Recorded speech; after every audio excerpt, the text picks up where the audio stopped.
The Case of the Falcon's Feather. Chapter 1. The Blue Thread. In 5th grade, it's easy to feel insignificant. Did you like the science fair? Yes, did you see the volcano?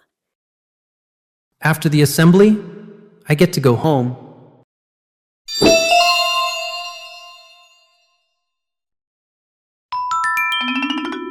Keep an eye out for bold words. Those are our clues. Click the bold word on this page.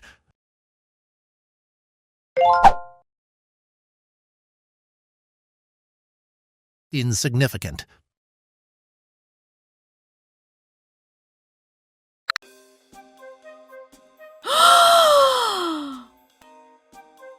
No way!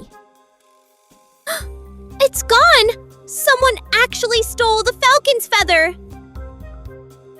The science fair prize was missing, but I was looking for the clues. I had to analyze the scene before the crowd stepped on everything. That mud is still wet. The thief is probably still in the building.